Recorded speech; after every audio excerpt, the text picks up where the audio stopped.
insisted that Dr. Caleb lies, right? Because the next day it was unfathomable to me, because he did promise as well on the feed that he would come back and clarify the thing with the cotton wool, because everyone was asking about it in the comments. So, I was thinking, these things, it's funny that you should say they already knew there was fluid in the lungs. I'm just adding things up for you, not inciting you to violences, as Dr. Caleb calls it. I'm just building a picture for you as it was built in my head. I'm not here to incite. I'm here to relay information to you in a timely manner and as factual a manner as I can. So before I'm accused of just sitting down and making things up, I took the initiative on your behalf and on my behalf and on Adrianna's behalf to reach out to some of these well-esteemed professionals. And one of the people I reached out to was Dr. Caleb. We had a 19-minute long discussion. So first, after saying he and have a conversation with me, then he says, we had a conversation and 18 minutes of it I spent talking about AI. Why would I call a doctor the day after the autopsy and the live for the first time ever and try and make contact with him? And he called me back actually to have a 19-minute discussion, 18 minutes of which was about AI. That is another lie. It's a demonstrable lie, right? So there were just things that did not add up. So with the cotton buds, given there was so much evidence and so much witness account of these cotton buds, and I myself saw these cotton buds, I was thinking, maybe the cotton buds got removed at the parlor because the family did say Dr. Nihal Singh, the state pathologist, was there. I didn't realize yet, like I didn't know the whole thing about chain of custody yet. I learned about that. And I didn't know that, going and unzipping the body bag. I didn't hear Frank Anthony's statement yet. I didn't know going and zipping the body bag and looking in it and whatever is considered working on the body, and it was supposed to be sealed. I didn't know that. I knew beforehand from the family that the state pathologist was there, and the lawyer was informed. That's an important fact to get out to the public, because the next day was the autopsy and these impartial people were supposed to be looking at the body. The people deserve to know that the body was tampered with. I thought these were basic things that were kind of overlooked in the press conference. I swear on my life. I thought they overlooked these things. I was thinking to myself, because I don't always immediately assume or think the worst of someone, and you guys should not do that either. Speak to people's higher calling, speak to their higher self, speak to the kind of person you believe they can be, right? Speak to that person and let them show you otherwise. So that's who I was speaking to. I was speaking to the Caleb that was full of integrity, that had compassion and empathy for this family, and was working solidly in pursuit of their interests, of their stated interests, and the interests of Adrianna Younge. That's the premise I started with. I started with the best possible opinion of Dr. Caleb. I swear on my life, Dr. McCluggan, right? So it's only as we're talking and these questions are building in my mind. So when he's now going to come back, I expected, because even on the call, he said, just like in the live stream, he said that he would go back and clarify, he would make clarifications, and I urged him to do so, because I said that's very important. Evidence is missing from the body. It means it was tampered with, and it would make it easier for them to say she didn't die forcibly. He agreed with me.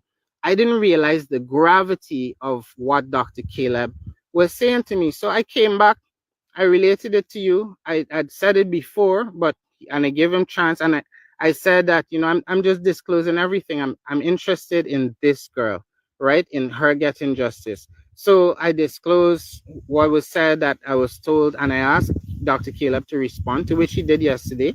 They said, even though, he and Indar and Doubleday, they're all in Tushan, one of his properties, right? And people have associated him with Indar, multiple people. He doesn't associate with Indar like that. And also that the backers that, people know your history, man.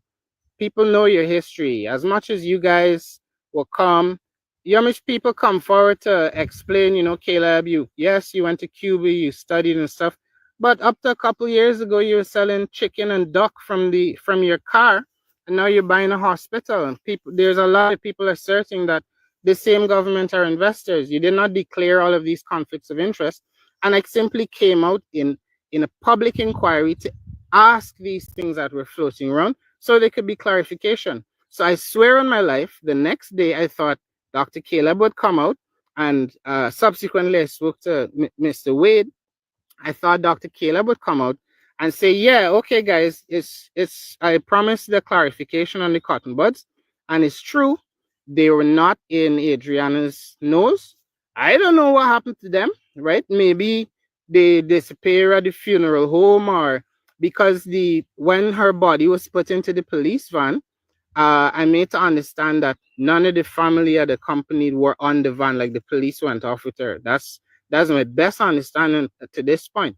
So I figured Dr. Caleb would say, well, they fall out at some point or blah blah blah. And yes, it's true. It means that you can't rule out forced killing because clearly somebody stuffed cotton buds up her nose. And then I thought the lawyer would issue a statement to the same because the dad was, he was unhappy, and nothing came out. So I just became more and more intrigued. We talk about the body decomposing from a pristine condition to being bloated with her skin peeling off when I was on the autopsy table, and nobody pointed these things out.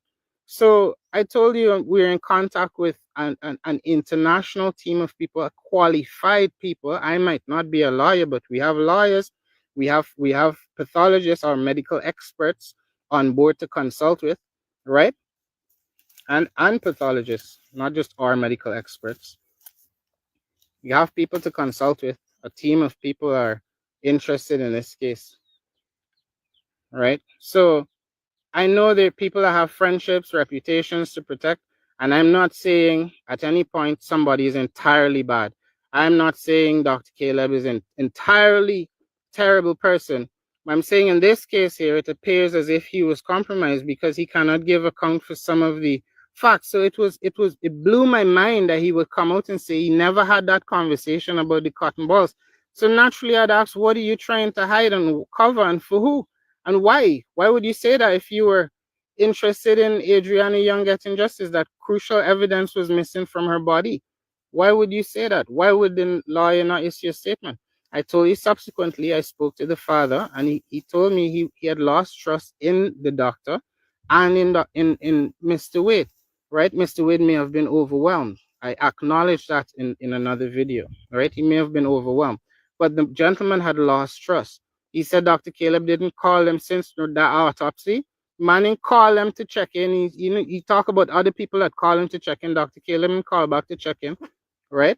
And the conclusions were odd. When he came out, there was a recording of the father saying he was not happy with the results. It still came out that the family were happy with the results.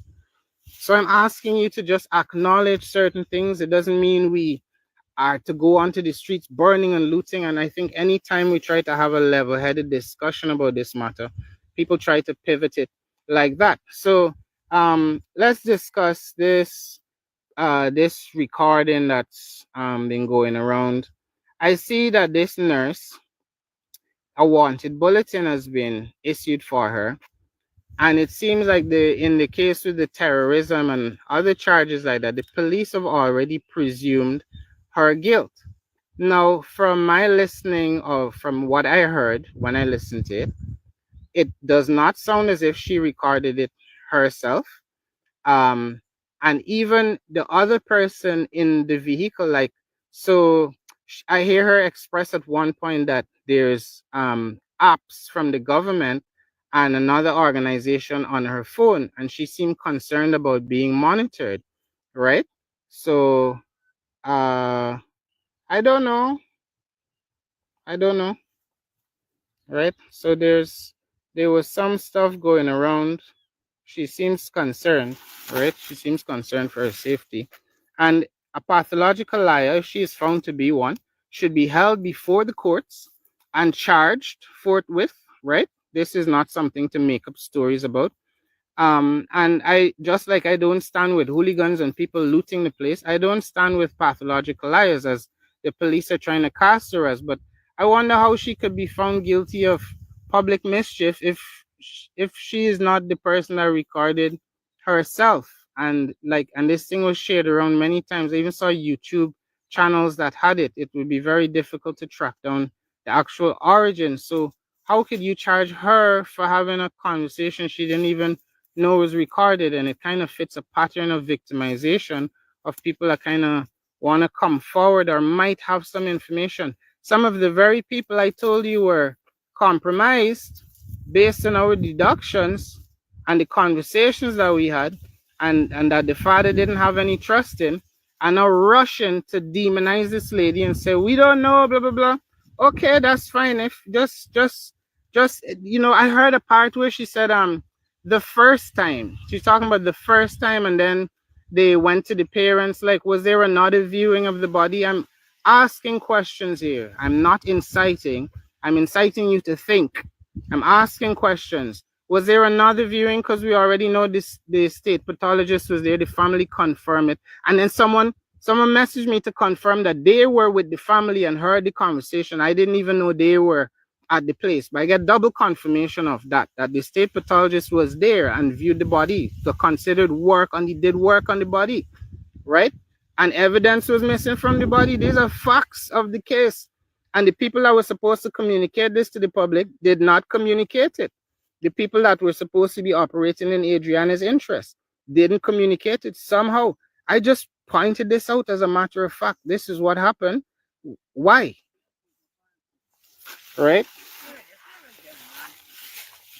So it's interesting that we should have this question, right?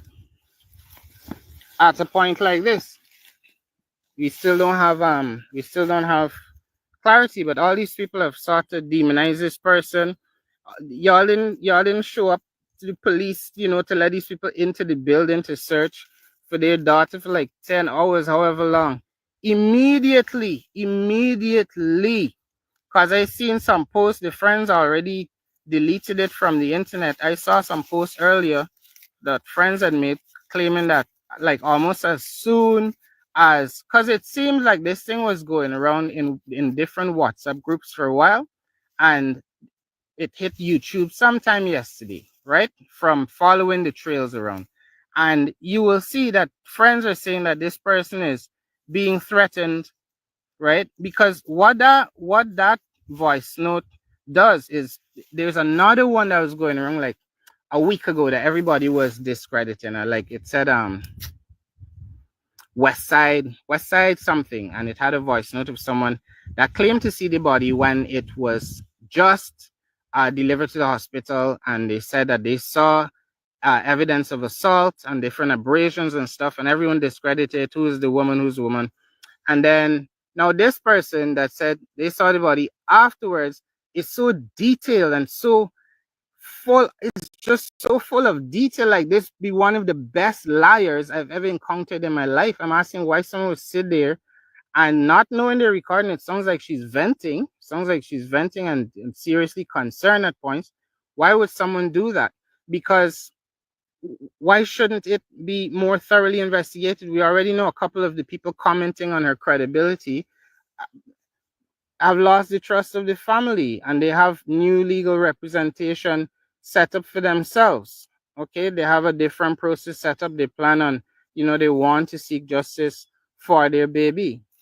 Okay, and whether it's having the independent pathologist that's been working here, remember the guy been working here for at least 15 years or so, apparently. A long time he come in here, and he came here, got confirmed 3 times within the last 40 days. Already did 2 other autopsies. He had another one to do when he came in for Adrianna Younge.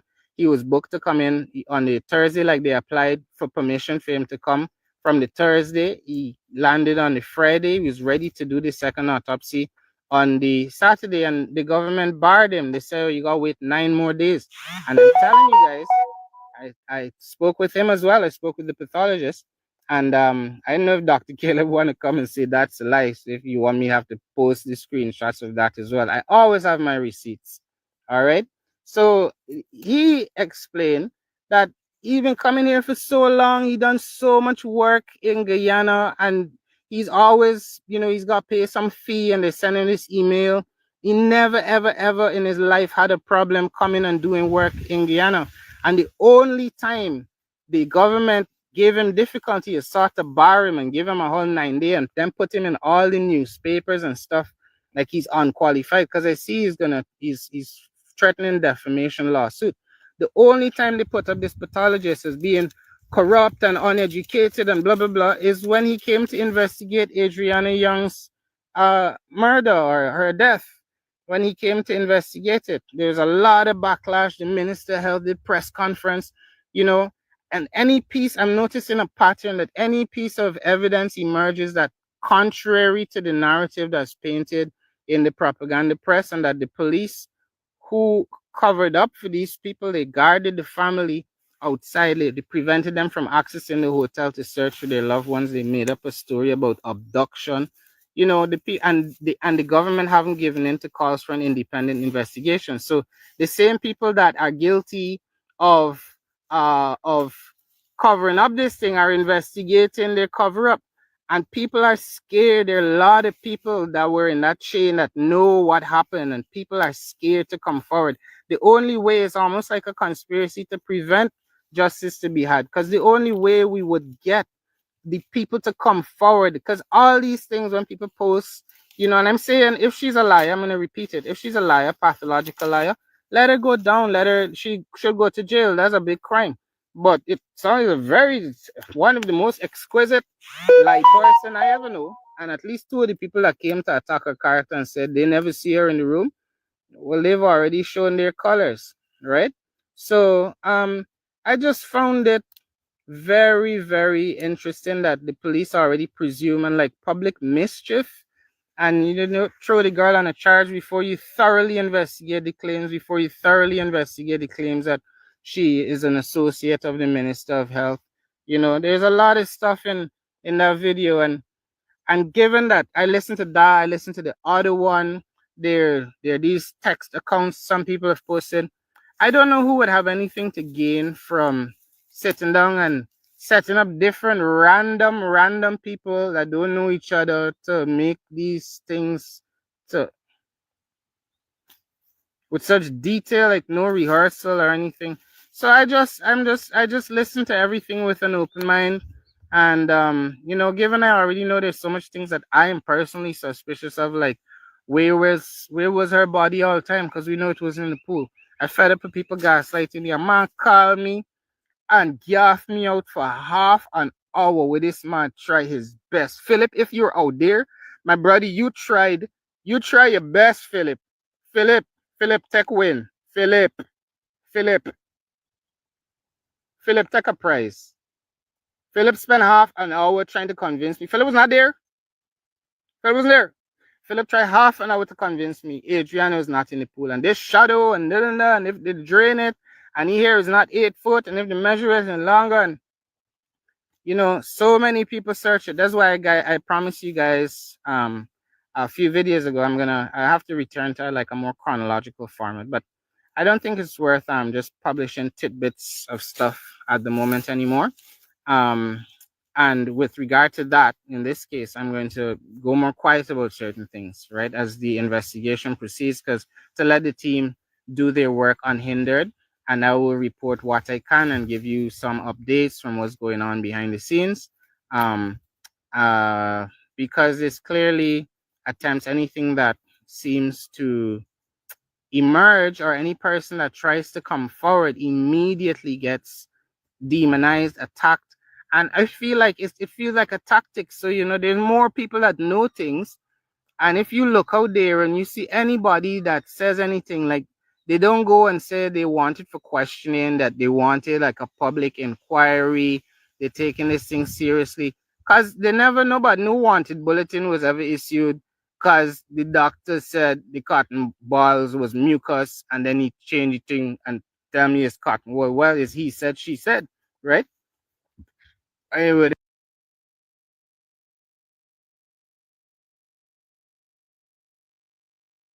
they hear another thing after the gun and secretly record Caleb. But my word is my bond. I'm telling you, that's what he told me. Okay, he agreed it was cotton wool. So rather than you go after that, you suddenly somebody says they were there, or they and then the autopsy, was it the autopsy? What would they mean by the first time? Was there another viewing of the body? What happened? What transpired? There's photographic evidence, no doubt. I don't think that can be ruled out. If they're saying there's photographic evidence she was not there, she gave an account of I hear she sound like the police or something. um I don't know. I don't know. So I think that I saw that the police were looking for her today. Not her account, the police account. The police were looking for her, right? All of a sudden, rather than to do an inquiry and yeah, put her on some polygraph or explore the thing properly. But it just adds to a whole chain of evidence that seems to point, or allegations that seem to point to something suspicious happening. And many of us know the girl was not in the pool. Where did she drown? How did the water enter her lungs? Why does this audio sound like it aligns so much with the audio from the woman that saw her before she was alive? I also noticed that in the first audio I'd heard, like how many days ago, the woman said she was talking, she called them abrasions instead of abrasions, but she said she had abrasions and that and these marks and stuff. And by the time the autopsy was conducted, I've spoken to the lawyer, spoke to Mr. Wade. And again, guys, acknowledge at every point when I've been speaking about Darren Wade and anyone, in fact, I've always acknowledged this person is a good person. I've heard this and this. I try and start with the commendations that have followed their name when I've made my own background checks. I trust this person. I trust this person implicitly. So I'm not saying they're a terrible person, they're bad at their job in its entirety or whatever. I'm speaking about specific cases. In this case, I did say that the father had lost trust in the people employed to get his message out there. And I did have a conversation with Mr. Wade about why it hadn't been communicated to the public, as I'd learned from the father that, they weren't happy with the autopsy, that vital evidence was missing, and the like. And he spoke about his untrained eye, which, yes, that was not his forte. That was where Dr. Caleb was supposed to step in. I guess he was there as legal representation. So I can't expect him to have observed the autopsy and noticed any discrepancy. So, I think it's concerning. It's concerning. Everybody seems in a rush to judge, right? That's why I said I'm here in the spirit of acknowledgement. I think if there's one good thing, it's that we know that there's some teeth to why Adrianna's parents may want a second opinion. They have their own understanding. I'm not their legal team. You're gonna hear more from the family in the coming days and coming weeks as they continue their quest for justice. But I do know that they are committed to the cause. I had enough. Y'all don't see me making so many lives. How many times? Come on, tell me. How many times you see me like make so many lives in like a short period of time? No, I don't throw all myself behind something like I would for these people, because I told you I spoke to her father, and he in particular convinced me that he doesn't want money for this thing. He really wants justice for his daughter, and it's of national importance. We don't want a situation, a country that's unsafe for our little children to live in. So let's dwell on that. Let's dwell in the spirit of calm. They've chosen to postpone the funeral. Respect their wishes. Respect if they choose to have the funeral tomorrow, in a week, whenever they choose to. Respect their wishes. Honor their wishes for peace in the streets, to not participate in violent actions in the name of their daughter, in injuring other people, in stoking ethnic conflict in our society, right? Adrianna didn't stand for any of those things. That's the best of my understanding. She was not a part of any party. Member, stop trying to cast this as some sort of opposition issue. We must look further so we can see through the lens of humanity and not just race, ethnicity. If we look beyond those lenses, we can see through the lens of humanity. We can see the equality in each of us and the fact that each of us deserves to live. We have a right to life. Okay? We can practice compassion and empathy for each other as if it were a skill. We should practice these things in our daily lives, all right? And listen in the spirit of acknowledgement.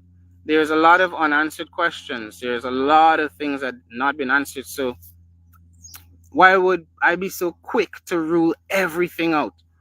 And it made me even more inquisitive, to be honest with you, that, like, so quickly the people come is like, public mischief, collector. I read this account in this book. It's called Hearing Slaves Speak. And it's a historical account from British Guyana, or like way back. It's from like 1791 or something. And I want to thank Andrew Campbell for sending me that text along with some other historical documents on Guyana. It really enriched my understanding of this beautiful country, you know. And I was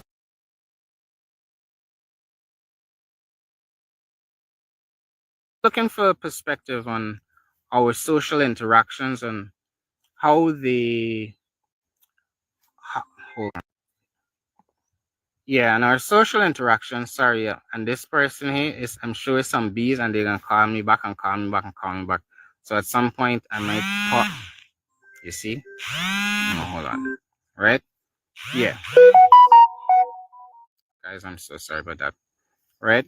So I lost my thread. There's like two or three. The body still of the parlor. I can't speak about that right now. Um, it's not a cane field, my friend. It's a grassy field. There's 3, 4 people, 5 people. There's something big happening. A lot of people calling me right now. My phone like going off the hook. So, um, yeah, let's dwell on these things, see the humanity in each other, and honor Adrianna's memory. Her family are still on their quest for justice. I hope this update just helped level things a little bit. Nobody's calling for inciting violence. I saw the opposition leaders yesterday issue press releases. I thought that was very commendable of them. Press releases denouncing any violence, hooliganism, protesting.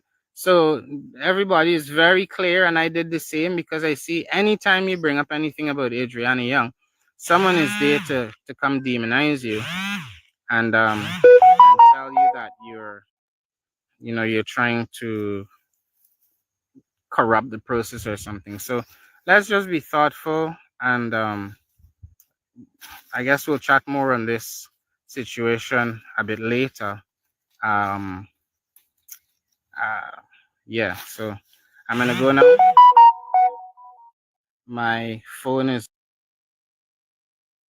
Gosh, good afternoon.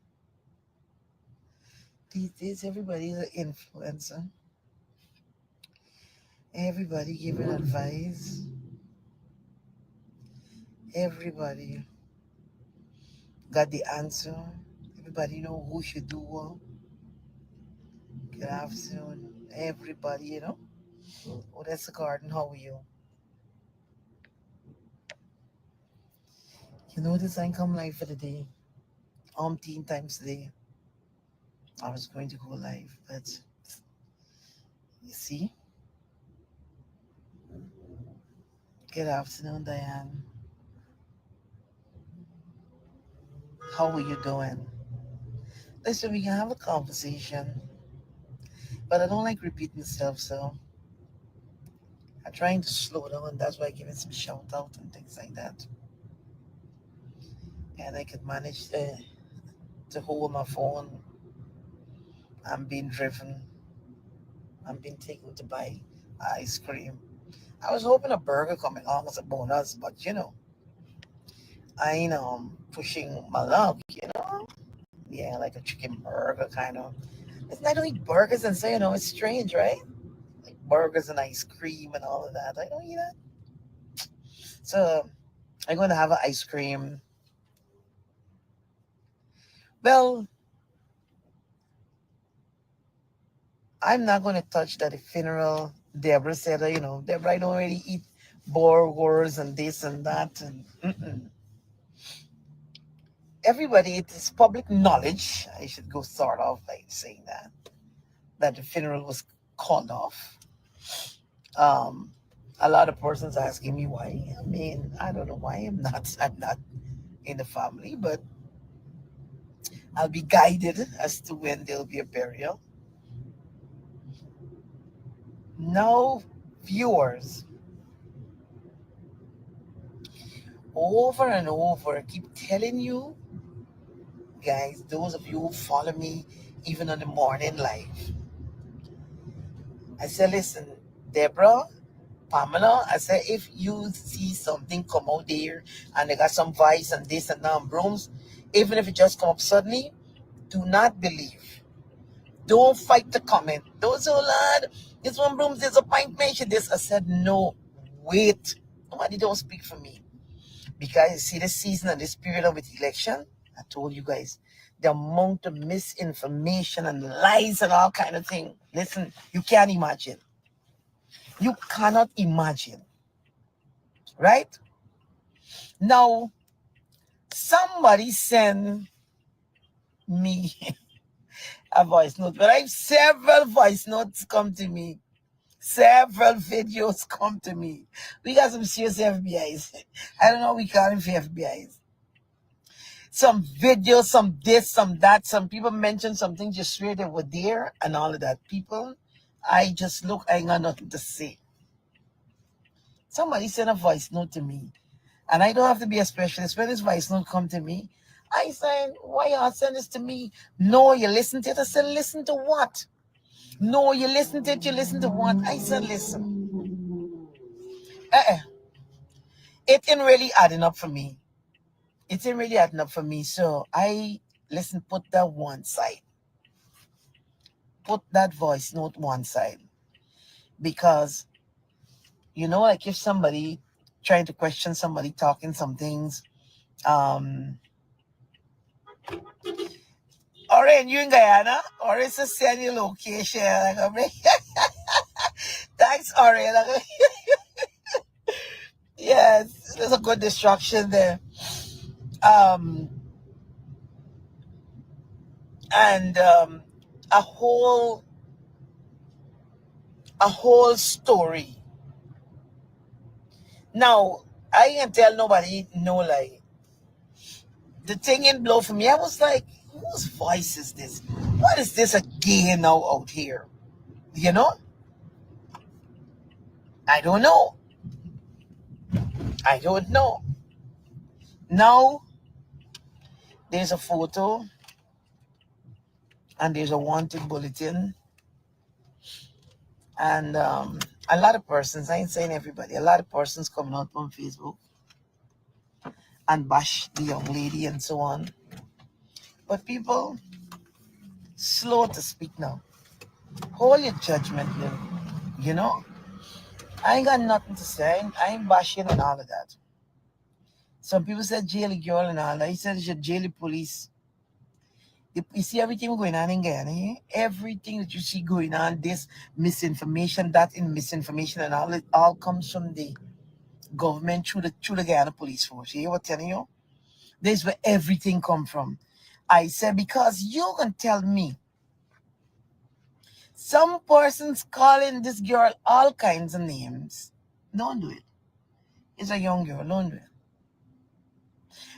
Because this girl talking a story, this girl input that voice note out there, you know. Somebody did. So she talking and didn't even know that she was being recorded.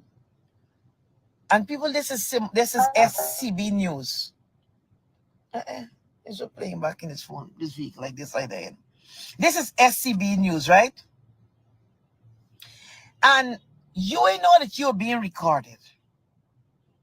What about the police who deliberately come to the front of the class and said that they look at the CCTV footage and they notice a young girl leave and who she left with and give a description? She was spotted at some bus shed with a picky hair man and all of that. Y'all ain't calling for these policemen, you know, like that. Nobody must tell a lie or anything. I see something out there, public mischief. If this girl ain't put it out there, some learned to turn. Somebody got advise me. She ain't put out this video, public mischief. I don't know what is going on in this place. But you see the spirit of lie and confusion is right from the P.P.P. And you know that this God is not an author of confusion. So with all this lies and this confusion you see out there, you're going to ask, where it start from? I said we in a bad place. We in a bad place. And look how the system is work. Who could hold the system accountable? Hmm?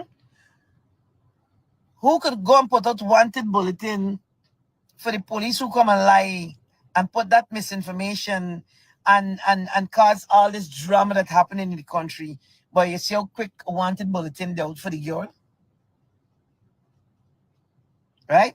You see how this wanted bulletin out for the girl? The amount of videos and all kind of thing that is out there. Right? A white man got to receive videos, all kind of thing. You're hearing nothing but though. Somebody recorded this girl without she knowing, and it is alleged that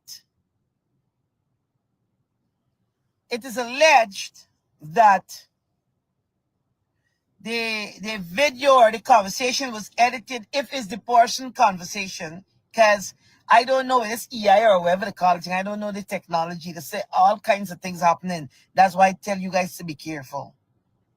But they don't got wanted bulletin out there for she. You see what it's like. You see what's going on in Guyana. Wanted bulletin. Right? If the police, if I want to take us a little back, Odessa, how are you? I want to take us a little bit back, if the girl body didn't come up there in the pool,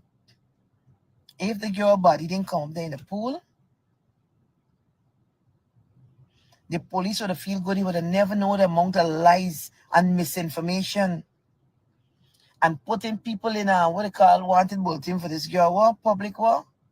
Public distress, or I can't remember is what. Right? So, I'm saying, listen, the police and the government got to take responsibility for everything we see going on outside there. Too much lies, too much misinformation, and deliberate lies, and come with more lies to cover lie. But some civilian and somebody and who given a bundle full of nonsense, or that's so disrespectful to us as a people. So now the whole story shift now, and it shift now to a girl with a voice note that was out there and wanted bulletin for her too. Well, I want to question she has to. Why, how, and if it's deliberate. I don't know. But you see how things going? Distraction after distraction after distraction, from one thing to the next, to the next, to the next, to the next, to the next.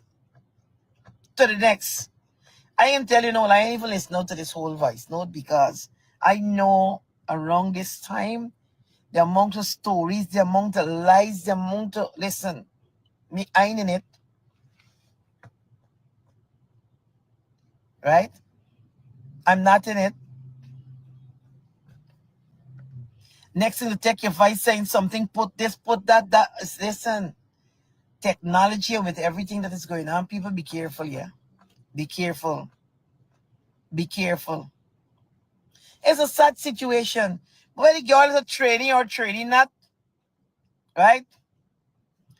No, sometimes, that some people is gaff, right? I'm not saying she's there, she's connected or anything. I think she's young. She was not at work to say and all of that. Gaffing in a company for gaffing's sake, and if it is edited, it chop and wherever, forever mischief, and to put it out there. But I ain't gonna judge her. The people who record she and think and put it out there, they should be charged. They should have a wanted bulletin for. But I just hope that the young lady, wherever the young lady, that she get a lawyer go and take her in, and I don't know why you see what I'm saying, that the lawyer go and take her in and put to rest this situation. But the person who put it out there, I'm not saying the girl, the person who put it out there, because if the girl ain't give no permission to record her and all of that, and somebody do that and put her out there, if it is edited, even if it is not edited, that person should be made to answer, right? And let the young lady be able to carry on her life.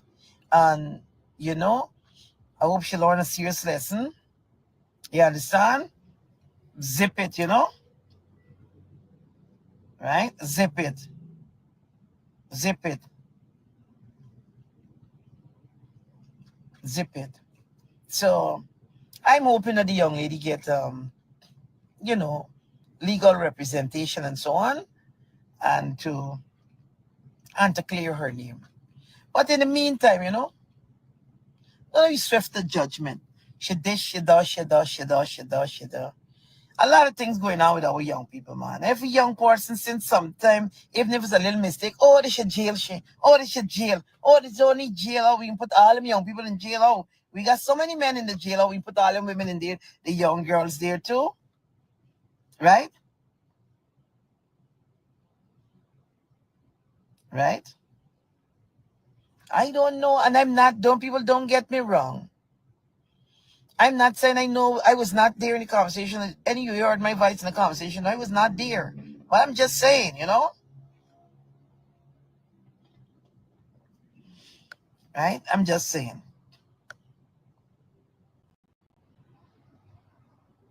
Right? I'm just saying that you know, with what is going on in this country, I pray for all the young people. Now you gotta shut your mouth. Conversation going on, people talking about this, shut your mouth. Whether they edit this, that, this is a sensitive issue, right? Because when you run out there and put your talk, even if you tell yourself, you know, speaking behind doors or what, you know, you gotta be held accountable, right? You gotta be held accountable. But what I'm saying, man, I'm not saying that she must not be held accountable.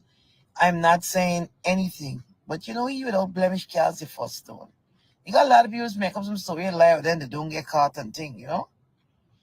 So, again, these are just my views, man, you know? These are just my views. Every minute, some young person, the man shoot the boy, the eyewitness say he shoot the guy and then he ain't in jail yet, right? He's not in jail yet. No wanted bulletin didn't come out for him. And there's murder. Sherry, yes, you gotta listen and stay silent.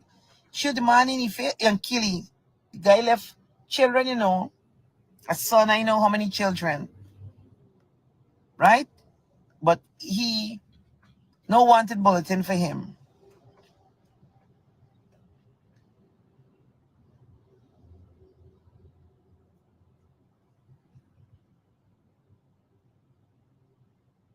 How they recognize you, right?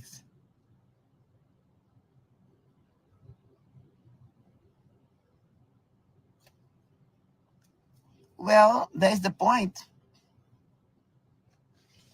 That's the point. The amount of people out there set a life. Got people running helter skelter. Orlando was in the lockup. Nobody talking about Orlando. Orlando got to get a court, a lawyer, and go to sue the state. Because they didn't even come back yet. And, well, I don't know. I've not seen, I must say that, where they retract and, you know, clear the guy's name and apologize and so on. I know if you're too big to apologize to the guy. The guy really was not even over the river. So you get a number plate. The boy say he was there over a week. Not at the hotel. He said he was over the river about a week ago.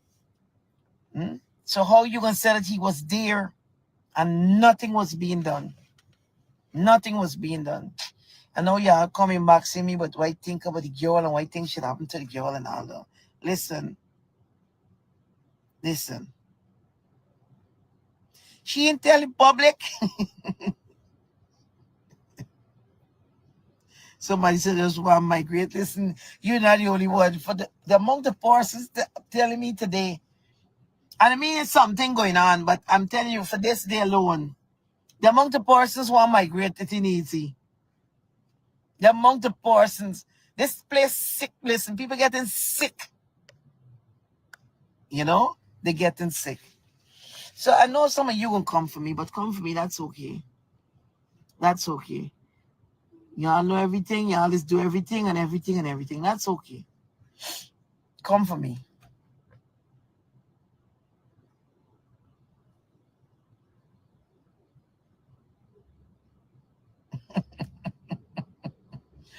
Listen, the girl was not there, the girl was not at work. How you get into this conversation, the type of conversation, I don't know, but I know lesson learned here though. Lesson learned here. People, I'm asking, I'm encouraging, to listen, pay attention. Pay attention to what you say. Pay attention. No ice cream. The day when I feel like eat ice cream, there's no ice cream. Wow. Wow. P.P.P, what going on? Somebody said me like I got some truth in it. Listen, I don't know. Some people, all I am just begging us, careful. Careful, right? Let us be responsible. We hear things and so on, and we try to figure out. We zip Facebook. When you hear some things, people saying the girl make this, the girl make the. She put out video. If a video then you want to believe, you believe. Or voice note voice note. So I just jump out here just for this few in this afternoon. Um, I want to say a lot, but I'm not in the mood. I want to say a lot. I just in the mood come out together. Still ice cream, no ice cream. And people messaging me and I'm paying attention to what is going on outside, but I'm not in the mood. Good afternoon. Love you. Hold the faith. Hold the faith. Um, hold the faith. That's the most I could say. Because me, I ain't believe nothing. Nothing come now, I believe. If somebody said police, I said, what? Police said? No. That's where we at. Right? And there's a place that the police, that is government, because I don't know the thing. The government trying to disassociate themselves from the police. But you get the police instructions. Police shooting well. I saw somebody put something up the other day with police. Some stray bullet. A man losing the eye running for get medical overseas and you say stray bullet.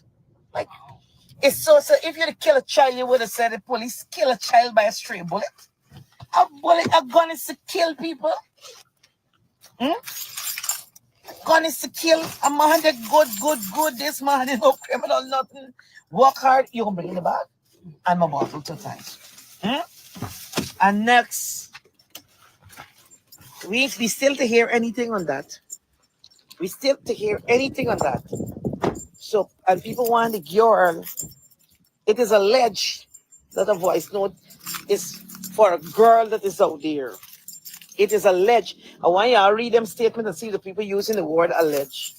If the girl says now she voice. So it is alleged. But what happened to the person who shoot the police that shot the guy in his eyes? Huh? We hear anything about that? You see distraction? We see no wanted bulletin. There's a father, you shot the man in his eyes.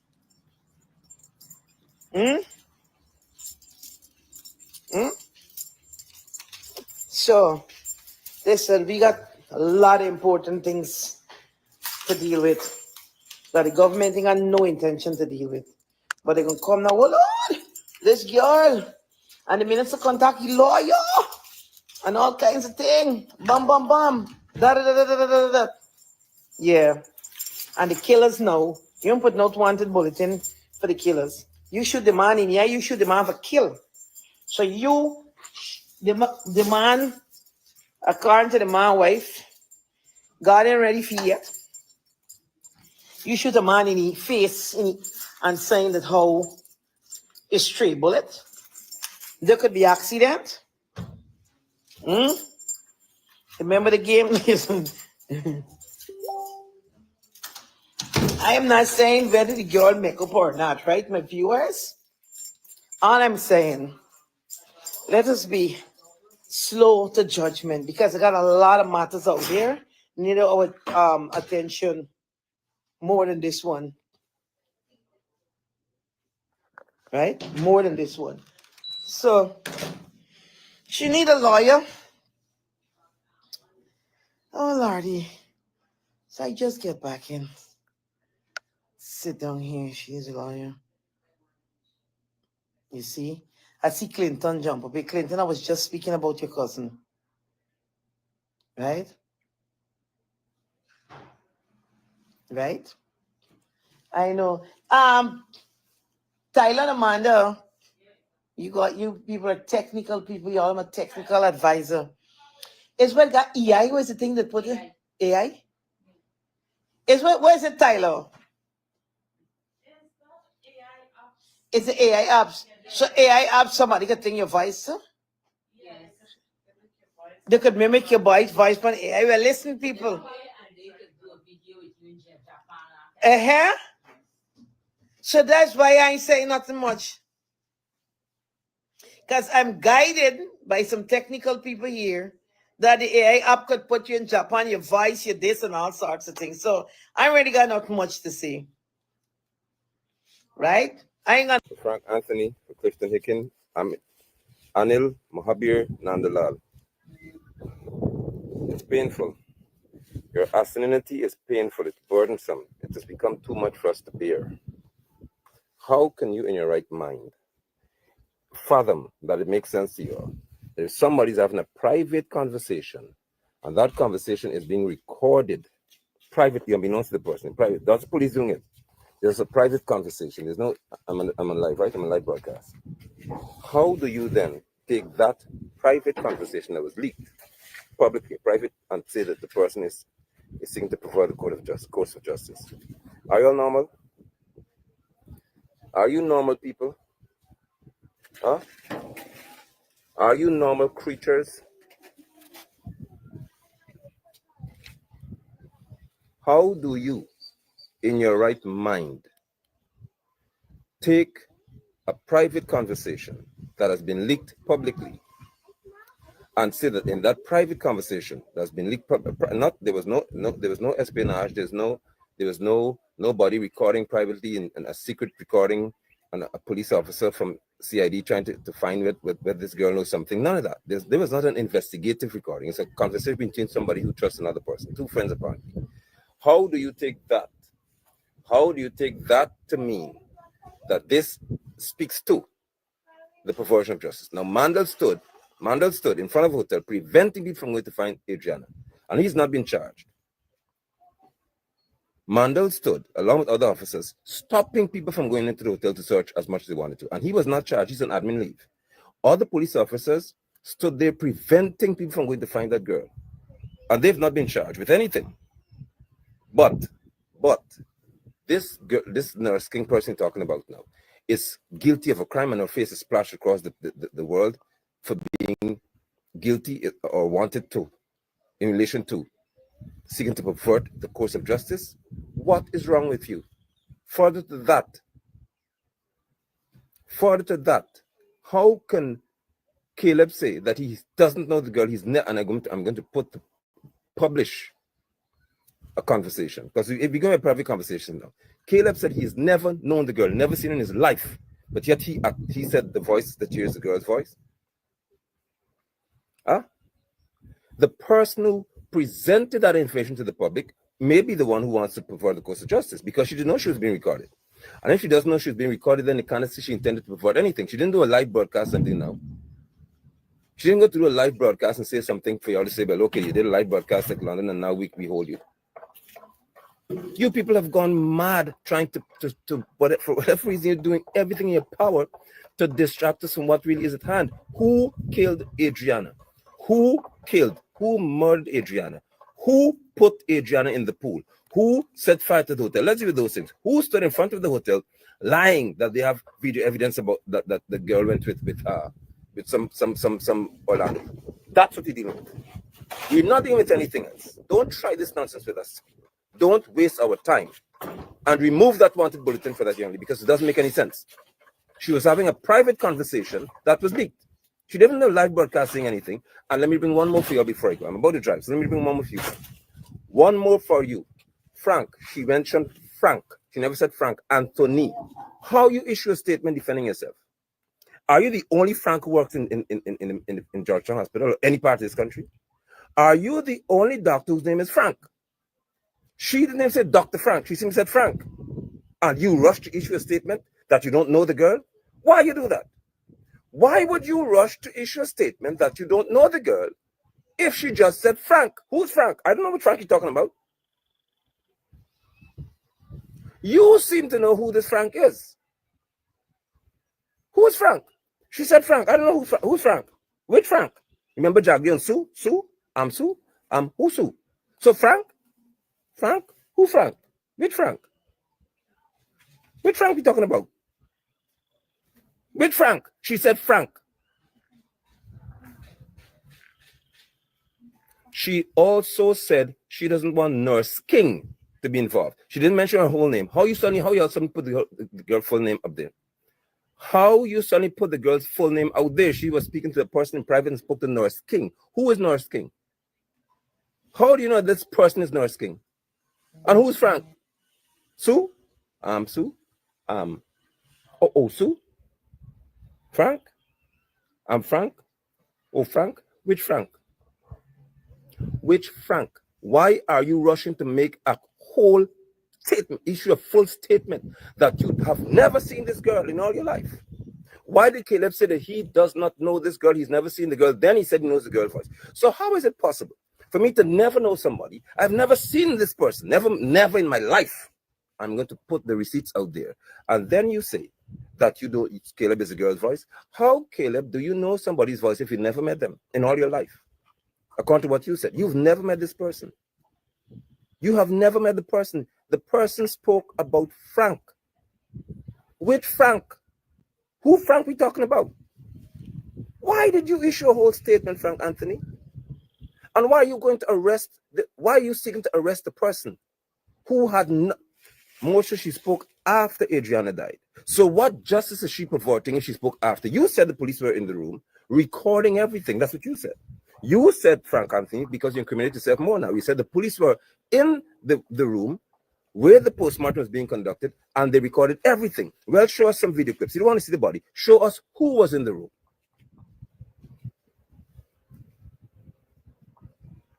Because from that, you could tell us a whole lot.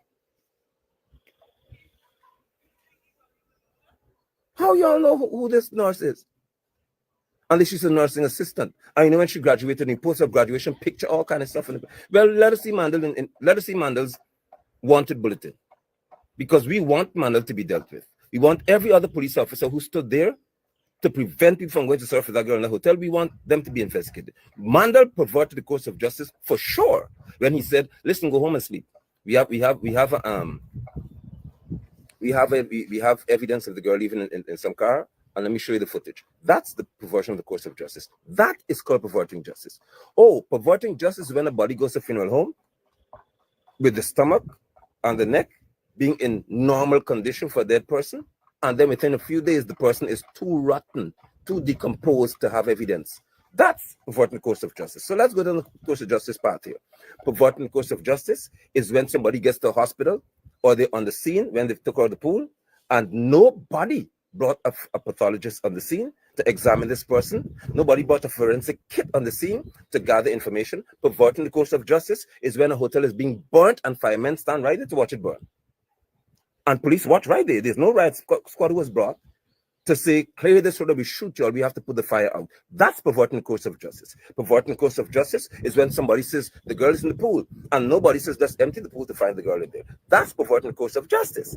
Perverting the course of justice is when somebody can say to us that, listen, the pathologist told us that she was not molested in any way sexually, neither was she put into the pool.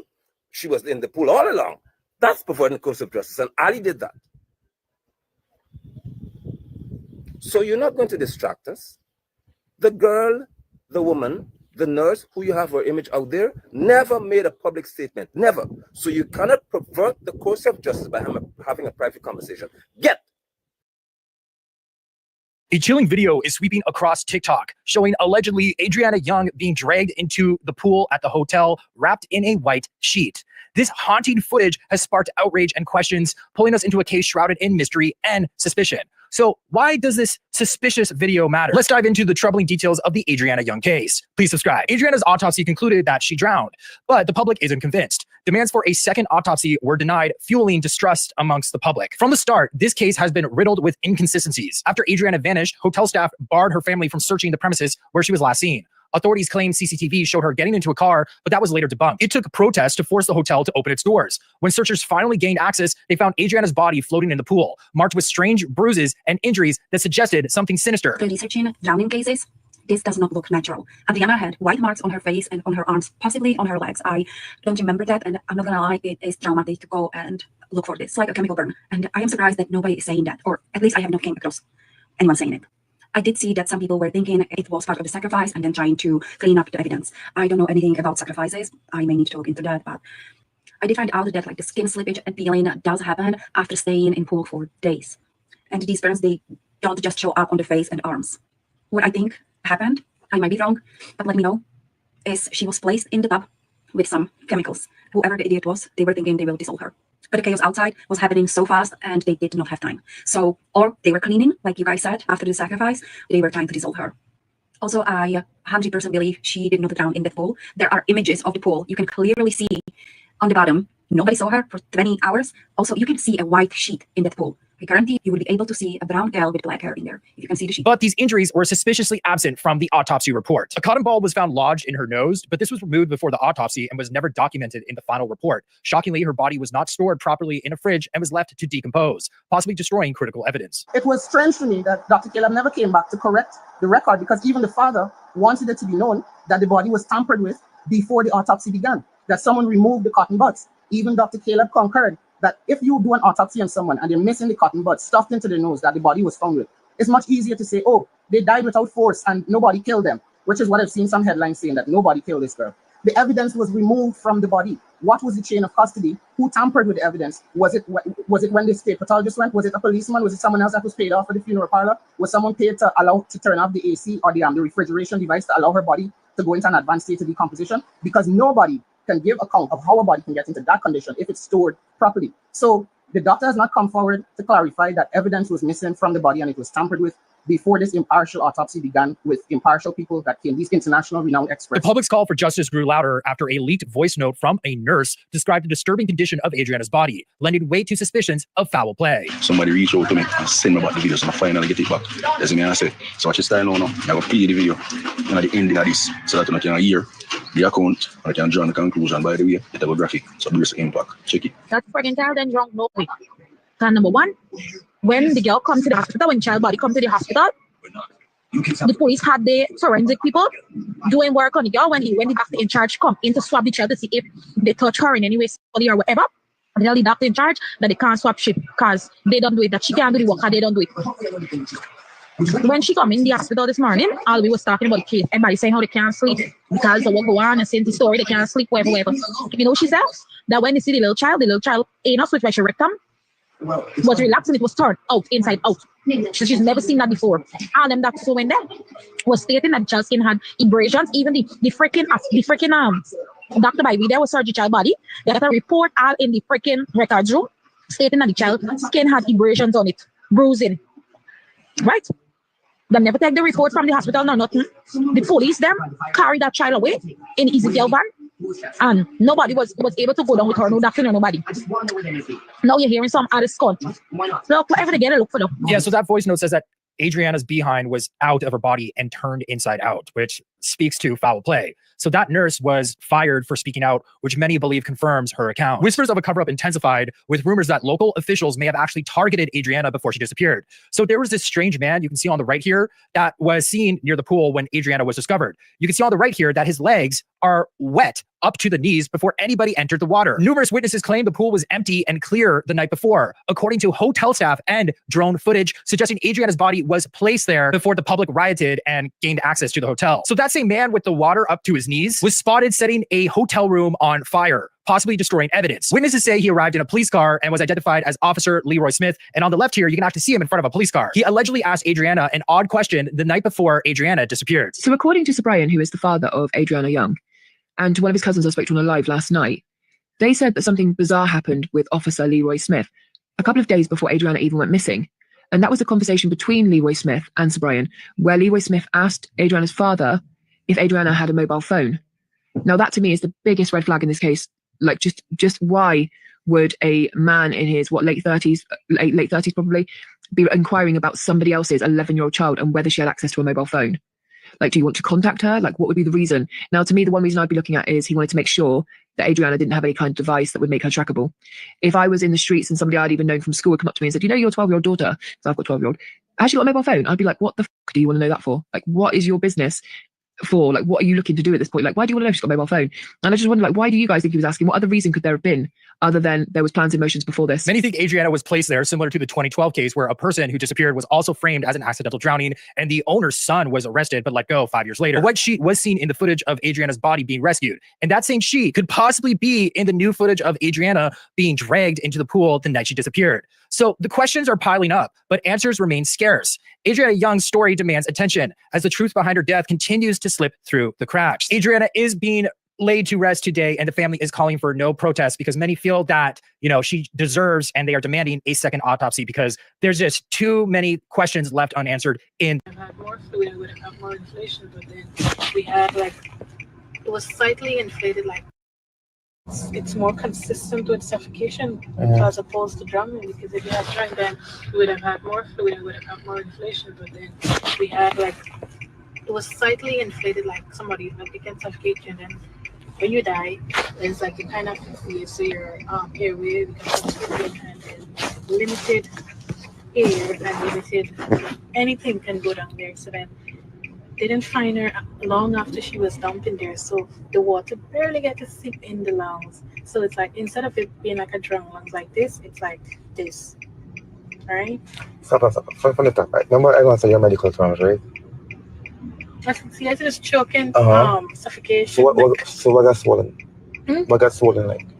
Nothing at the lungs itself. If the water had seeped in through the alveoli and bronchioli, the branches of the lungs, right? Then it would have been more inflated. It would have been more big. So what you're saying that if water gets into the lungs from drowning, it's gonna be a bit more big, and it's gonna be more kind of like. So that can show up on an X-ray without you doing any actually touching a person. Can show up on a scan. It can show that it has. So it can show that it have water in the lungs as well as the level of water. And the enlargement of the whatsoever we're talking about. It's gonna show that it's enlarged. So you don't have to actually cut the portion to see that inside. Makes sense for you, I understand. So from when they did it first time, I'm like, this is not drowning. But so they asked me to observe. I wasn't paid, and when I reached in there, they asked me to. Everybody had to write their name and all this stuff. But Frank called me like around 10 in the morning, so I wasn't officially gonna go on it just because he trying, because I told you, like, I do a fucking job for him. So he called me next, like, can go? And I was like, oh my god. It's like, okay, no problem, I'm gonna go. So when I asked everybody to actually write their name on it, obviously I'm not gonna write my name because I know this shit is shit. So they passing this stuff around with name, designation, department, things like that, and where you're working at, which if I'm on the ministry or on the G.P.A or whatever. So Dr. Caleb, he wrote his name, everybody wrote his name, and it passed wrong up me. I pretend like I wrote my name, and I passed it wrong back. Everybody wrote his name. So they asked me what I think. I told them it's more consistent with suffocation. It was like the guy from Mount Zion, he was like, I agree. The guy from Delaware, he was like, I agree too, because the oxygen, if it was a drowning, then it wouldn't have, it looked as if that person died at least 9 hours before the water got into the lungs, because the oxygen already, I don't know if you understand. Anyway, it's hard for you to understand. Explain. Anyway, the oxygen, the circulation and everything had already decreased. It looks like, normally you can see, it looks like almost like a necrotic tissue, like it was black. That's in the lungs? Yeah. It almost looked like a necrotic tissue. So I'm like, this is not consistent with drowning. It was like, yeah, we agree. It's more consistent that somebody put something over your mouth, the oxygen level drop, the oxygenated blood cannot go, so you died. And when you died, you stay there a while. Because if they had do that, then put her in the pool right away, it would have still go as if the person drowned. Drunk, okay. Right? Because remember, your body take a while before it actually completely shut down. So they waited almost, that's from my timings, approximately 9 hours before they actually put her in that pool. So I'm telling them she did not drown. Then fucking jackasses gone out there, they called the family, and of course they was on saying, okay, everybody come to a conclusion that she died because this a lot of them was on the phone inside her room, which is you're supposed to turn off your phone. And then they was like, oh, she drowned. At that point, I was ready to go home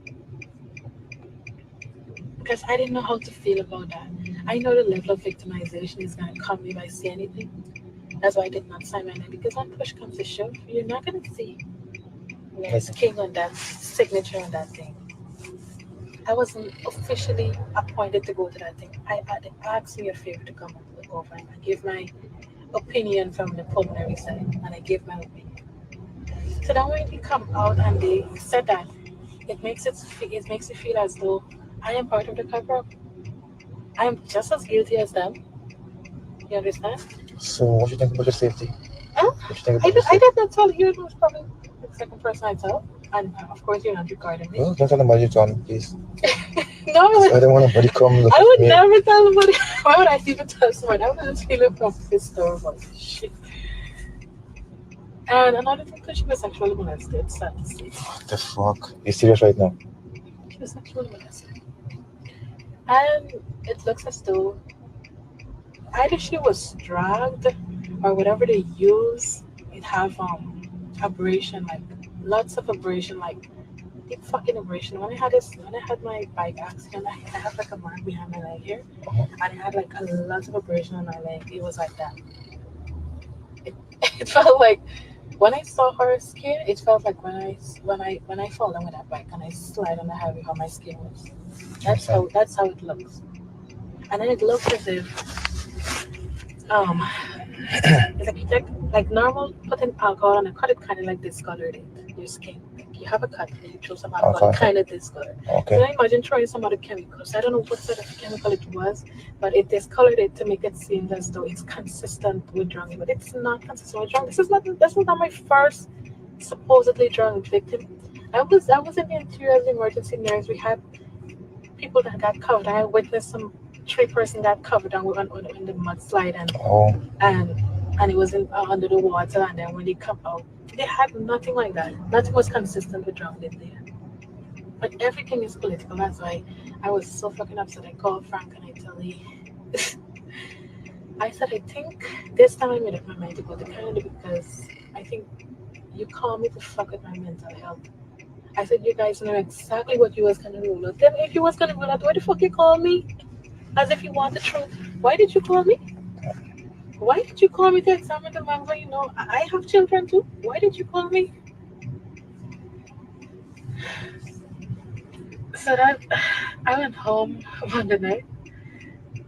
When I was leaving the camera, everything was a cover because, and then they wanted, like, I don't know, they thought I read my name. So when I was coming out, I said I was going to the CEO. He came saying that when Travis talked to him earlier, because I was looking at Travis just like before Frank called me, and he was asking him, and he was like, he have no comments on that, and that's not on his level, the CEO of Joshua Hospital.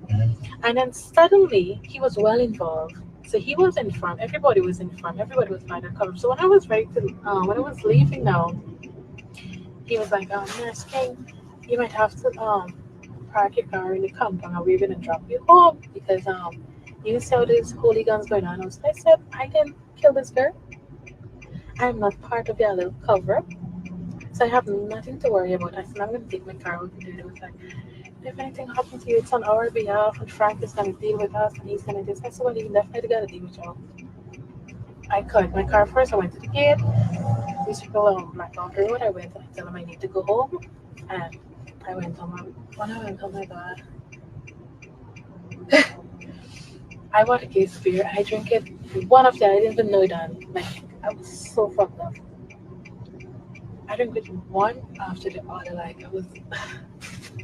Yeah, I kind of predict the outcome. So then it's like, I ask myself, I'm like, am I a part of this cover up? Like, you asked me to help you rule out something. You asked me what I think. I told you what I think. You agreed on the findings and we concluded, and then you fucking go and sit it down and no sexual assault. You guys celebrated.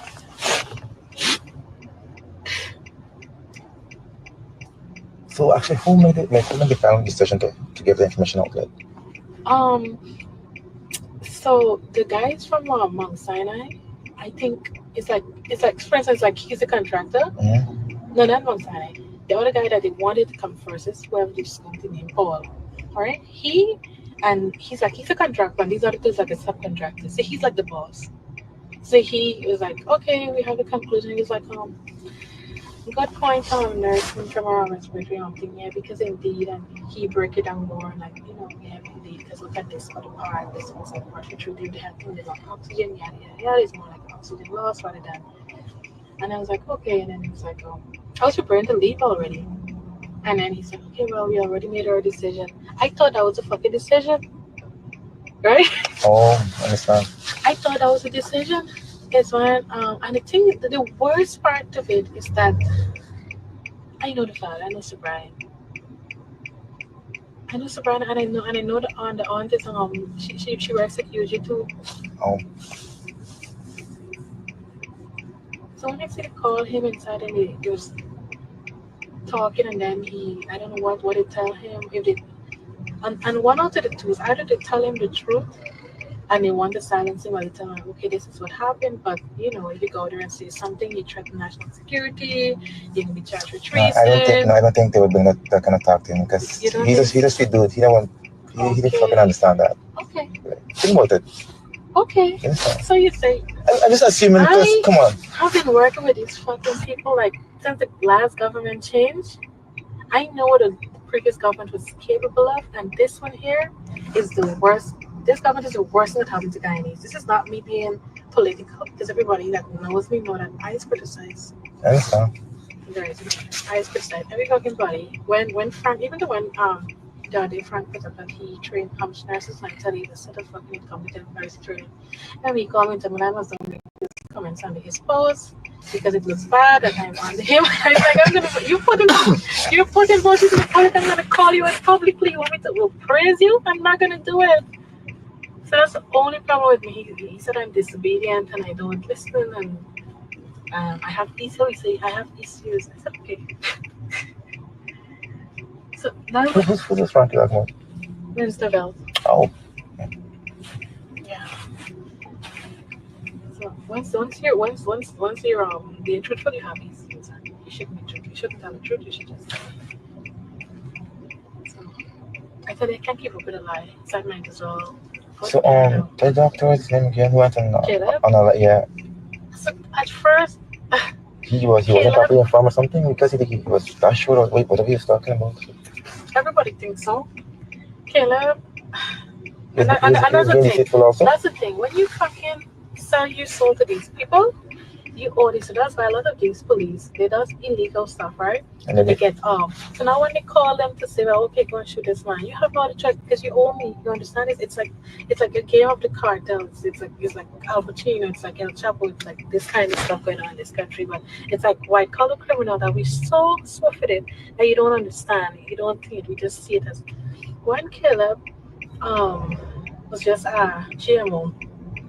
Caleb was Caleb. I know Caleb personally. Caleb was one of my batchmates, and of course he had tuition. He had 101 children. Good, and he went over there. He went to study endocrinology. He came back when he did he had to do another pre-med before he studied endocrinology, and then the government gave him some money. He went back, and so when he came back, he was all humble. He did his clinic in Kitty. Everybody was like, "Oh, it's the only endocrinologist in the country," and then he started to tie up with the government. Once you start tying up with the government, your whole character, you lose your integrity, your dignity. You don't have that. Any person I see stand up with JAGDEO and gone 4 or 5 places with him, I don't trust them. I don't even want some water from them, as a matter of fact. Right? Because these people put you in a situation that compromise you fully, that you can't say anything because you would have asked them for a favor in the past. So when I first see it was like I never it's called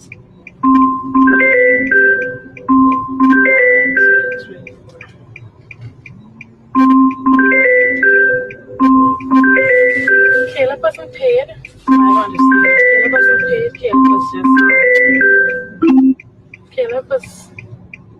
Caleb was in a situation. The thing like Caleb was in a situation that he had no control of it. He was so troubled doing that life. I don't know if person that know him, he's a person with good confidence, right?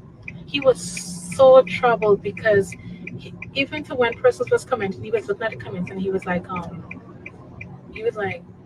yeah, I have concerns about the marks, but with the family promotion, I'm going to do that in a later life. Did Caleb ever do another life with regards to that? No. So recently Caleb bought medical arts. Where Caleb get the money from? I don't know. Maybe the bank lending, maybe not. Maybe the government give him some money, maybe not. So who's actually innocent in the situation? What about the liar? Yeah, he's innocent. He's innocent. Yeah, Darren Wade is innocent. Because remember when they come with all these medical terms. I mean, he don't understand that, right? Yeah. Didn't malignancy and all this shit we can talk about. He's like he won't be aware, but when they break it down in layman terms and they take out the salt and they take out the black pepper and the fried spice and all of that and they left it bland, then I'm gonna get the last of it. This is what I'm gonna understand. But when it's deeper than that, so while I want another PME to done, You just said because of the decomposition of the body, certain things can be done. How in the hell did the body decompose so quickly? Within 5 days? What you think happened there? I from my readings, I can tell you, and from my training, I can tell you that storage was a problem. Clearly, storage was a problem. And whether that is and clearly that is something I think the investigators may want to look at as well, because is this the normal storage temperature used at Ezekiel's funeral home, or was this young girl deliberately placed in a temperature that she ought not to have been placed in for examination? It raises so many red flags that I really believe that it requires some examination and consideration, because the state from which we saw from videos to what was described at the autopsy, I myself was kind of surprised how it got to that stage. Clearly something was not right.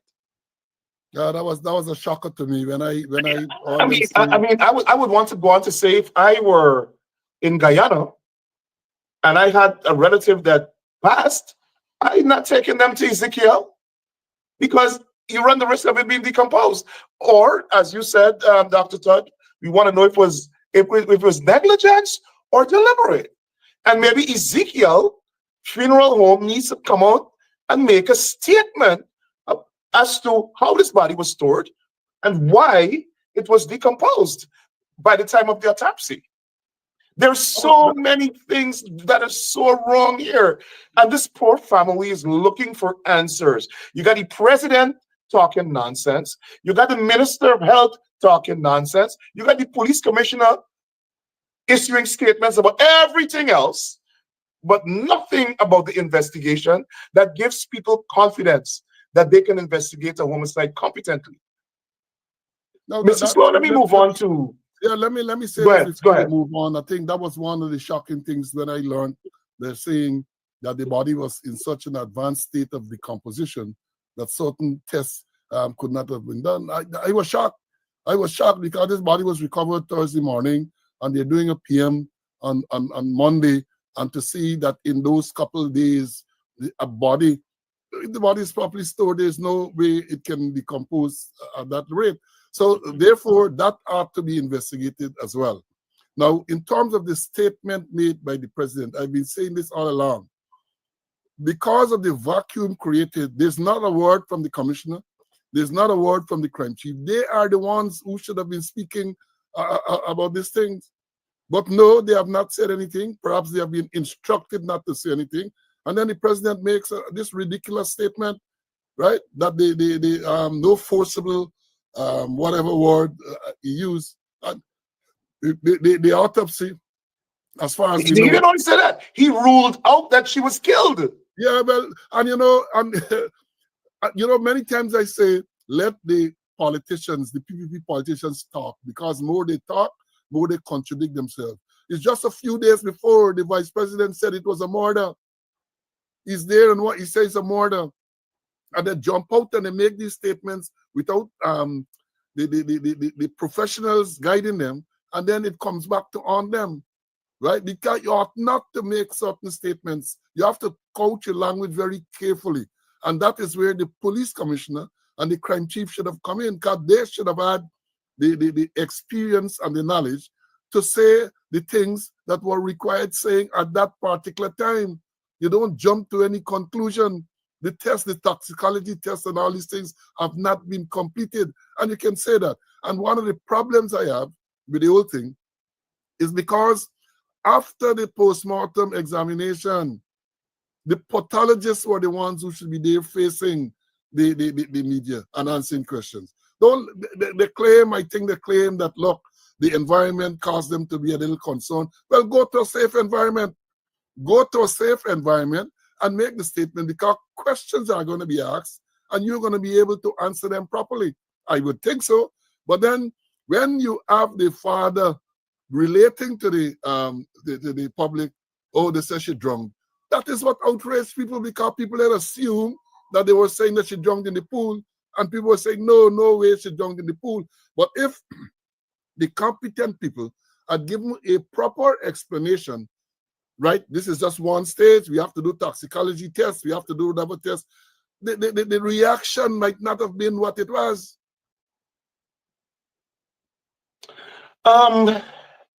There was so much that went wrong. You mentioned that and I've heard other persons talking, including the attorneys, talking about this, that the pathologists were concerned for their safety. While they're inside, they're hearing gunshots outside. You could see Dr. Collins was visibly concerned when they were escorting them from the mortuary to the resource center to meet with the family. But you just said because of the decomposition of the body, certain things can be done. How in the hell did the body decompose so quickly? Within 5 days? What do you think happened there? From my readings, I can tell you, and from my training, I can tell you that storage was a problem. Clearly, storage was a problem. And whether that is and clearly that is something I think the investigators may want to look at as well, because is this the normal storage temperature used at Ezekiel's funeral home, or was this young girl deliberately placed in a temperature that she ought not to have been placed in for examination? It raises so many red flags that I really believe that it requires some examination and consideration, because the state from which we saw from videos to what was described at the autopsy, I myself was kind of surprised how it got to that stage. Clearly something was not right. Yeah, that was a shocker to me when I I would want to go on to say, if I were in Guyana and I had a relative that passed, I'm not taking them to Ezekiel, because you run the risk of it being decomposed. Or, as you said, Dr. Todd, we want to know if it was negligence or deliberate. And maybe Ezekiel funeral home needs to come out and make a statement as to how this body was stored and why it was decomposed by the time of the autopsy. There's so many things that are so wrong here. And this poor family is looking for answers. You got the president talking nonsense. You got the minister of health talking nonsense. You got the police commissioner issuing statements about everything else, but nothing about the investigation that gives people confidence that they can investigate a homicide competently. Now, Mr. Sloan, let me move on to... Yeah, let me say Go this ahead, before go we ahead. move on. I think that was one of the shocking things when I learned they're saying that the body was in such an advanced state of decomposition that certain tests could not have been done. I was shocked. I was shocked because this body was recovered Thursday morning and they're doing a PM on Monday, and to see that in those couple of days, the body is properly stored, there's no way it can decompose at that rate. So therefore, that ought to be investigated as well. Now, in terms of the statement made by the president, I've been saying this all along. Because of the vacuum created, there's not a word from the commissioner. There's not a word from the crime chief. They are the ones who should have been speaking about these things. But no, they have not said anything. Perhaps they have been instructed not to say anything. And then the president makes this ridiculous statement, right? That no forcible, whatever word he used, the autopsy, as far as we know. He didn't only say that. He ruled out that she was killed. Yeah, well, and you know, many times I say, let the politicians, the P.P.P. politicians talk, because more they talk, more they contradict themselves. It's just a few days before the vice president said it was a murder. He's there and what he says a murder. And they jump out and they make these statements without the professionals guiding them, and then it comes back to on them, right? Because you ought not to make certain statements. You have to couch your language very carefully. And that is where the police commissioner and the crime chief should have come in, because they should have had the experience and the knowledge to say the things that were required saying at that particular time. You don't jump to any conclusion. The test, the toxicology test and all these things have not been completed. And you can say that. And one of the problems I have with the whole thing is because after the postmortem examination, the pathologists were the ones who should be there facing the media and answering questions. They claim, I think they claim that, look, the environment caused them to be a little concerned. Well, go to a safe environment. Go to a safe environment and make the statement, because questions are going to be asked and you're going to be able to answer them properly. I would think so. But then when you have the father relating to the public, oh, they say she drunk, that is what outraged people, because people had assumed that they were saying that she drunk in the pool, and people were saying, no, no way she drunk in the pool. But if the competent people had given a proper explanation, right? This is just one stage. We have to do toxicology tests. We have to do whatever tests. The reaction might not have been what it was.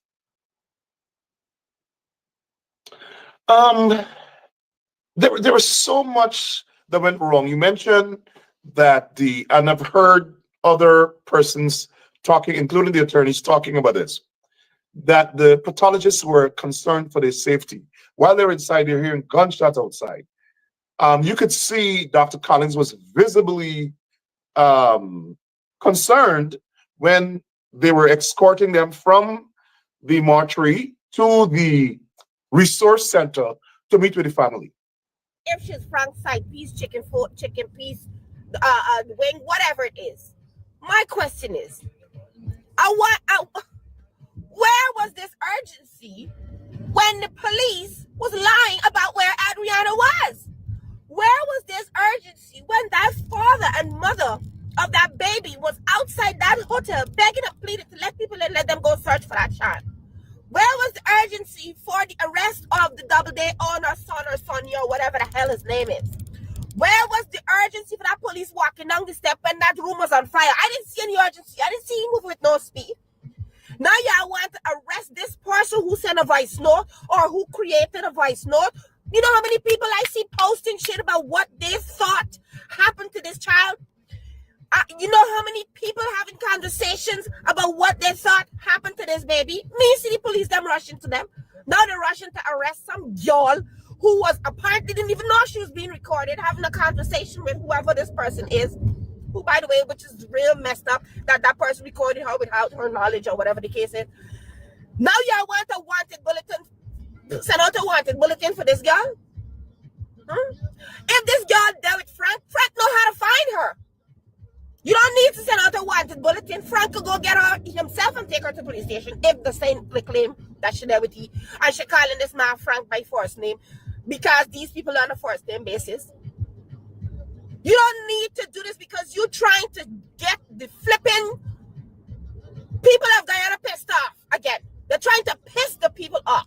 They are baiting the people into acting a fool again. That's what they're doing. That's what the Guyana police force is doing.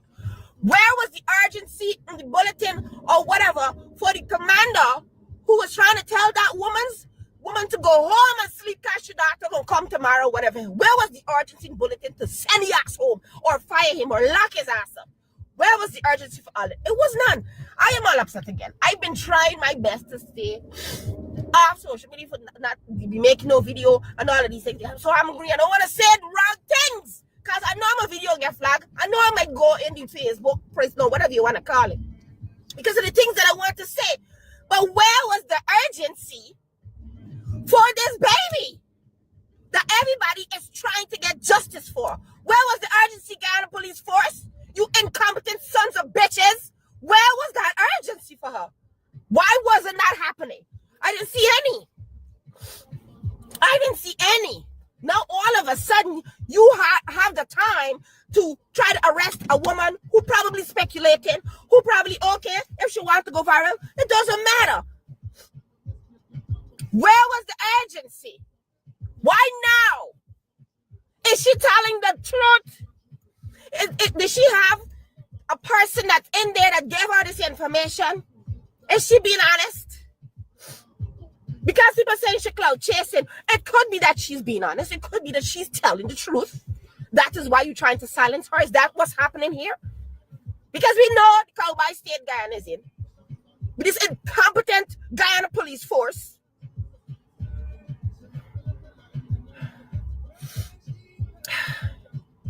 Let me tell y'all something. Justice will be served for Adrianna Younge because she's a blessed child. And her parents love her with all her heart and they bring her up the right way. And y'all will be punished. Everybody who is involved, everybody that you know, and you stay quiet. Now you want to arrest this girl because she said I'm gonna carry running her mouth. Huh? How y'all know she? How y'all know she lying? Y'all trying to cover shit up. But we auntie y'all. I know y'all trying to stir people up again. This is why y'all do this. Y'all want a public outrage all over again. That is why this wanted bulletin. Want to all them children with missing all over the place. I ain't seen no wanted bulletin before. Everybody have a feeling that they think they know what happened to that child. Myself included. People have been on live. People have been posting right through. What do you want in bulletin for them? But yeah, I know this girl probably telling some kind of truth. I don't even care if she's trying to go viral. My thing is, where was this urgency when they needed the help for this baby? Where was the urgency to arrest the hotel owner, his wife, his mother, his cousin, the manager, the secretary, the person, the pool boy were cleaning the pool, all them was sitting on skinning the flipping teeth? Where was the urgency and the arrest warrant for them people? That me want to know. That is what I want to know. Yeah, something else, boy, I tell you. It's the drama because if you had tried then we would have had more fluid and would have had more inflation, but then we had like it was slightly inflated, like somebody like they can suffocate you, and then when you die, it's like you kind of feel so your airway becomes and limited air and limited anything can go down there. So then they didn't find her long after she was dumped in there, so the water barely get to sip in the lungs. So it's like instead of it being like a drum lungs like this, it's like this. All right? Stop. From the top. Remember, I want to say your medical terms, right? See, I just choking, suffocation. So what got swollen? What got swollen like? Nothing, the lungs itself. If the water had seeped through the alveoli and bronchioli, Mhm. the branches of the lungs, right? Mhm. Then it would have been more inflated. It would have been more big. So what you're saying that if water get into the lungs from drunk, then It's gonna be a bit more big, and it's gonna be more kind of like. so that can show up on an X-ray without you doing any actually touching a person. Can show up on a scan. It can show that it So has. you It can could show that determine it can show that it have water in the lungs as well as the level of water. the enlargement of the whatsoever we're talking It's about. gonna show that it's enlarged. So you don't have to actually cut the person to see that inside. Makes sense for us, I understand. So from when they did it first time, I'm like, this is not wrong. But so they asked me to observe. I wasn't paid, and when I reached in there, they asked me to. Everybody had to write their name and stuff. But Frank called me like around 10 in the morning, so I wasn't officially was gonna go on it just because he trying because I told you like I do a fucking job for him. So he called me next, like, can go? And I was like, oh my god. It's like, okay, no problem, I'm gonna go. So when I asked everybody to actually write their name on it, obviously I'm not gonna write my name because I know this shit is shit. they passing this stuff around with name, designation, department, things like that, and where you're working and which department. If I'm on the ministry or on the G.P.A or whatever. So Dr. Caleb, he wrote his name, everybody wrote his name, and it passed wrong up me. I pretend like I wrote my name, and I passed it wrong back. Everybody wrote name. So they asked me what I think. I told them it's more consistent with suffocation. It was like the guy from Mount Sinai, he was like, I agree. The guy from Delaware, he was like, I agree too because the oxygen, if it was a drowning, then it wouldn't have it looked as if that person died at least 9 hours before the water got into the lungs because the oxygen already. I don't know if you understand. Anyway, it's hard for you to understand. Explain. Anyway, the oxygen, the circulation and everything had already decreased. It looks like malignancy. It looks like almost like a necrotic tissue, like it was black. That's in the lungs? Yeah. It almost looked like a necrotic tissue. So I'm like, this is not consistently drunk. It was like, yeah, we agree. It's more consistent. So like somebody put something of your own. The oxygen level drop. The oxygen blood cannot go, so you die. And when you die, you stay there a while. Because if they had do that and then put her in the pool right away, it would have still go as if the person drowned. Okay. Right? Because remember, your body take a while before it actually completely shut down. So they waited almost, that's from my time, is approximately 9 hours before they actually put her in that pool. So I'm telling them she did not drown. Then the fucking jackasses got out there, they called the family, and of course they was on saying, okay, everybody come to a conclusion that she died because this a lot of them was on the phone inside her room, which is you're supposed to turn off your phone. And then they was like, oh, she drowned. At that point I was ready to go home. Because I didn't know how to feel about that. I know the level of victimization is going to come if I say anything. That's why I did not sign my name. Because when push comes to shove, you're not going to see Miss King on that signature on that thing. I wasn't officially appointed to go to that thing. They asked me a favor to come and look over and I give my opinion from the pulmonary side. And I gave my opinion. So then when they come out and they said that, it makes it feel as though I am part of the cover-up. I am just as guilty as them. You understand? So what do you think about the safety? Huh? What do you think about the I did not tell you. It was probably the second person I tell. And of course, you're not regarding me. No, don't tell nobody, Tom, please. No, I don't want nobody come look I would at me. never tell nobody. Why would I even tell someone? I would just feel a pissed about shit. And another thing, she was sexually molested. Sad to see. What the fuck? You serious right now? She was sexually molested. And it looks as though either she was dragged or whatever they use, it have abrasion, like lots of abrasion, like deep fucking abrasion. When I had my bike accident, I had like a mark behind my leg here, and I had like a lot of abrasion on my leg. It was like that. It felt like when I saw her skin, it felt like when I fall down with that bike and I slide on the highway, how my skin was. That's how it looks. And then it looks as if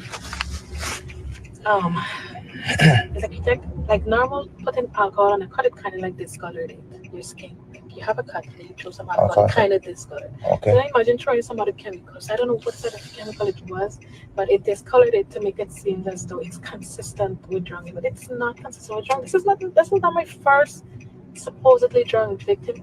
I was in the interior as emergency nurse. We had people that got covered. I witnessed some 3-person got covered on the mudslide and it was under the water, and then when they come out, they had nothing like that. Nothing was consistent with drowning there. But everything is political. That's why I was so fucking upset. I called Frank and I tell him,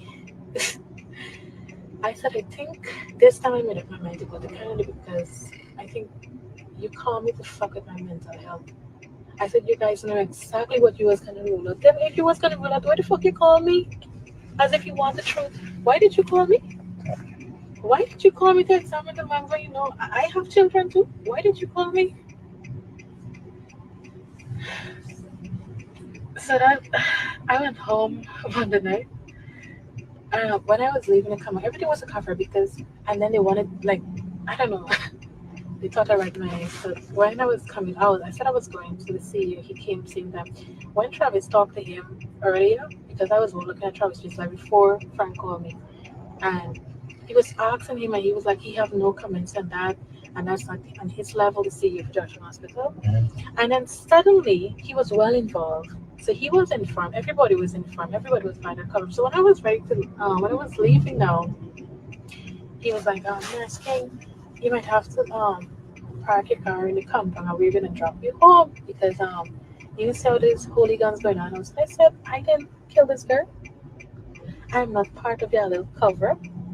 So I have nothing to worry about. I said, I'm gonna take my car out there. It was like, if anything happens to you, it's on our behalf, and Frank is gonna deal with us, and he's gonna do this. I said, well, he definitely gotta deal with you.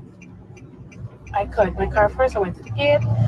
We used to go along Blackout Road. I went and I told him I need to go home, and I went home. When I went, oh my god, I bought a case of beer. I drank it. One of them, I didn't even know that. Like, I was so fucked up. I drank it one after the other. Like, I was. Yeah, I kind of predict the outcome. So then it's like, I asked myself, I'm like, am I a part of this cover up? Like, you asked me to help you rule out something. You asked me what I think. I told you what I think. You agreed on the findings, and we concluded, and then you fucking go and set it wrong and no sexual assault. You guys celebrated.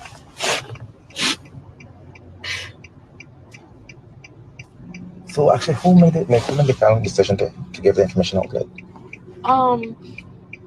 So the guys from Mount Sinai, I think it's like for instance, like he's a contractor. No, not Mount Sinai. The other guy that they wanted to come first is whoever this company named Paul. Alright? He's a contractor, and these other two is like a subcontractor. So he's like the boss.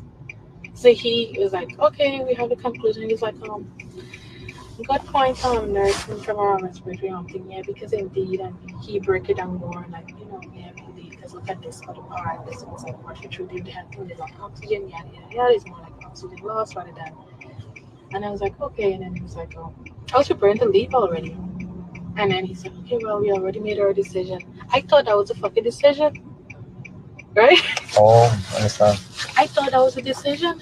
It's when, and the thing, the worst part of it is that I know the father, I know Sir Brian, and I know the aunt is she works at UG too. Oh. So when I see call him inside and he was talking, and then I don't know what to tell him, if they and one out of the two is either they tell him the truth and they want to silence him, or they tell him, okay, this is what happened, but if you go there and say something, you threaten national security, you can be charged with treason. I don't think they would bring that kind of talk to him, because he just feel dude. He don't want. He didn't fucking understand that. Okay. Think about it. Okay. So you say. I'm just assuming. Come on. I've been working with these fucking people like since the last government changed. I know what the previous government was capable of, and this one here is the worst this government is the worst thing that happened to Guyanese. This is not me being political, because everybody that knows me more than I criticize. I understand. Guys, I criticize every fucking body. When Frank, even the when the other day Frank put up that he trained nurses, and I tell you the set of fucking incompetent nurse training.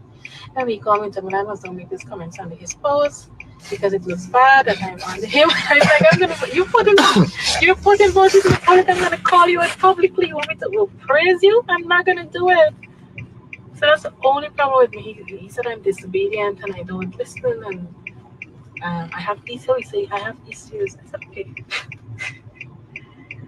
So now Who's Frank like more? Minister Bell. Oh. Yeah.